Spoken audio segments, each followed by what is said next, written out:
한국 양궁 남자 국가대표팀 선수와 감독으로 올림픽 금메달을 획득했던 박성수 인천 계양구청 양궁팀 감독이 갑작스럽게 세상을 떠나고 말았습니다. 경찰에 따르면 박 감독은 올림픽제 폐기념 제42회 회장기 대학실업대회 참가차 충북 청주에 머물고 있었고 오전에 숙소에서 숨진 채 발견됐는데요. 과거의 영광을 생각해보면 더욱 씁쓸합니다. 박성수는 1988 서울 올림픽에서 양궁 국가대표로 깜짝 선발돼 대화 남자 개인전에서 은메달, 남자 단체전에서 전인수, 이한섭과 금메달을 획득한 국가 영웅인데요. 진해에서 공무원으로 재직 중인 박동춘 씨의 이남 3녀의 막내로 태어났죠. 진해 중앙초등학교 3학년 때 축구선수로 활동하던 중 갑자기 축구부가 해체되었는데 초등학교 4학년 때 양궁부가 창단되면서 2주 정도 양궁부 주위를 서성이다가 부모님께 말씀드리고 양궁을 시작했죠. 중학교 때 잠시 그만두었다가 코치에 거듭된 권유로 다시 시작하여 진해 동중학교 3학년 때인 1985년 7월 중고연맹대회 중등부 1위를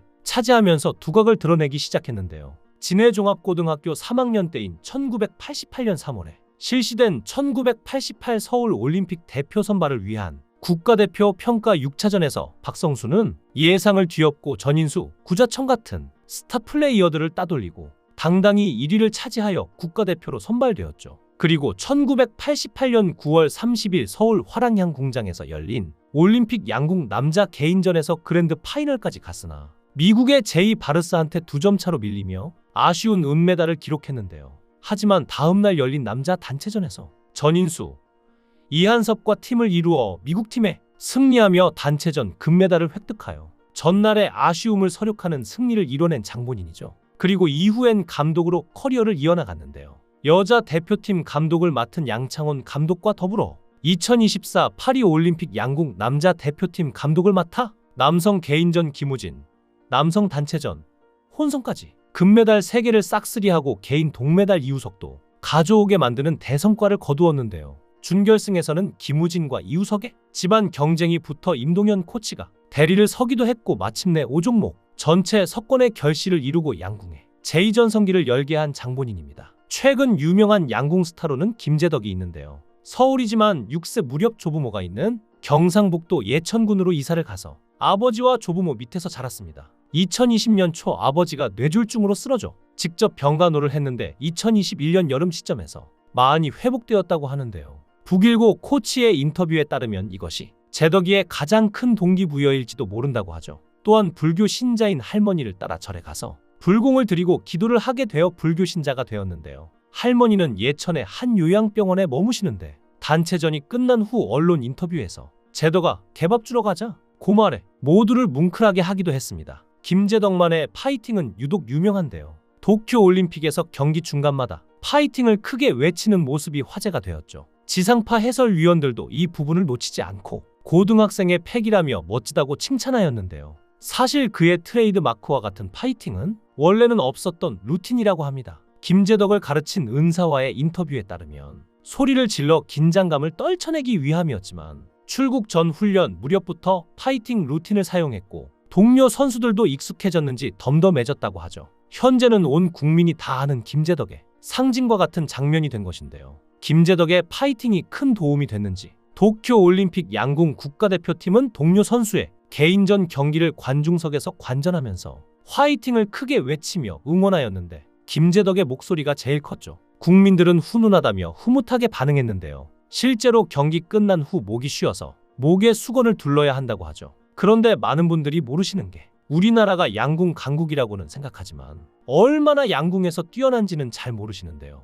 대한민국은 올림픽 양궁 사상 최다 금메달 획득 국가이자 최다 메달 획득 국가로 파리올림픽 기준 금메달은 32개, 은메달과 동메달을 합쳐 총 50개 메달을 보유하고 있습니다. 8개의 금메달을 획득한 2위 미국과도 상당한 격차를 보이며 다른 모든 나라들의 금메달 수를 합한 것보다 2배 이상 많죠. 남녀 모두 금메달로 도배되어 있는 중국의 탁구나 미국의 농구 정도를 제외하면 올림픽에서 단일 국가 금메달 편중 정도가 이보다 높은 종목은 없는데요. 지금이야 엄청난 위상을 자랑하지만 한국 양궁도 처음부터 강했던 것은 아니었습니다. 1960년대에 석봉근 선생이 손수 교본 등을 제작하여 제자들에게 양궁을 가르친 것이 한국 양궁의 시작인데 1970년대까지만 해도 한국의 양궁은 당시 잘 나가던 다른 종목과 비교하여 성적이 그다지 좋지 않았죠. 당시 정부는 성적이 좋은 종목에만 대표팀이 참가하도록 했는데 그 때문에 초기 양궁 선수들은 대표팀으로 들어가지 못했는데요.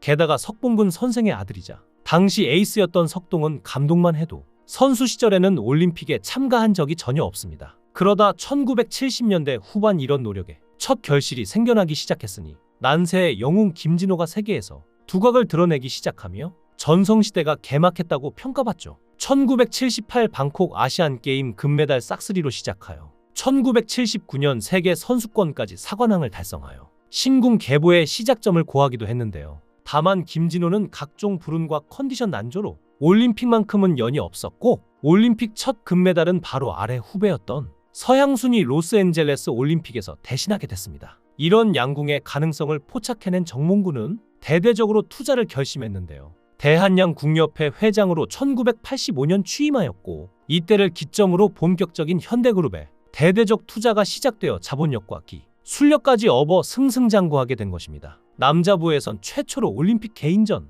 은메달을 따낸 박성수가 계보의 시조로 거론되죠. 현대가의 투자가 시작된 서울 올림픽에선 4개의 세부 종목 중 금메달 3개, 은메달 2개, 동메달 하나를 수확해내는 괴력을 선보이면서 올림픽 효자 종목으로 비로소 등극하게 되었죠. 한국 양궁의 좋은 성적에는 양궁 경기를 주관하고 선수들을 관리하는 대한양궁협회 매우 우수한 행보도 핵심적인 역할을 했는데요. 한국의 스포츠협회 중 상당수가 파벌 싸움이나 부정부패 문제로 끊임없이 구설수에 오르는데 반해 대한양궁협회는 이런 문제를 거의 일으키지 않고 선수들이 공정한 경쟁을 할 수 있도록 지원하는 등 개념 잡힌 행보를 보이고 있는 걸로 유명하죠. 대한양궁협회가 파벌과 짬짬이를 없애는 방법 스폰서의 역할도 컸는데 현대자동차가 그룹 차원에서 아주 오랫동안 지원해왔고 양궁협회장도 정의선에 이르는 현대가에 주요 인사가 계속해서 맡아오고 있습니다. 워낙 지원이 안정적이기에 돈 문제로 협회 운영이 불공정해질 걱정도 없고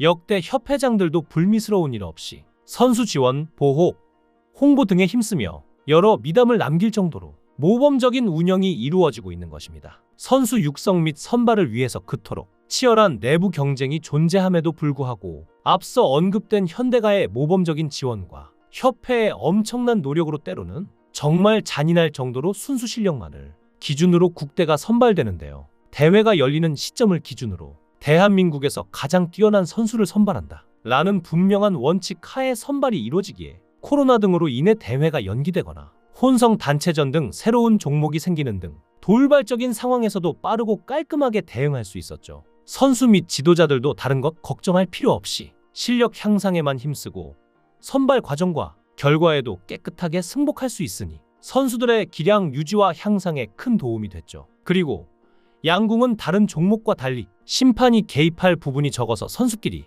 대놓고 짜고 치지 않는 이상 외부적인 승부 조작의 여지가 거의 없다는 특성도 한몫했는데요. 이런 이유 때문에 한국의 양궁 선수들은 국가대표가 되면 메달권 진출이 반쯤 확정되는 추세라는 걸 알 수 있습니다. 심지어 국가대표가 되는 길이 세계대회에서 우승하는 것보다 더욱 어렵다고 하죠. 이런 양궁계에서 오랜 시간 버텨왔고 메달까지 따냈던 박성수 감독이 현역 감독으로 활약하던 중에 갑작스럽게 이런 일이 벌어진 것인데요. 그를 따르던 선수들과 가족들이 받을 충격을 생각하면 참 마음이 아픕니다. 이제 고통 없는 곳에서 편히 쉬시길 바랍니다. 삼가 고인의 명복을 빕니다.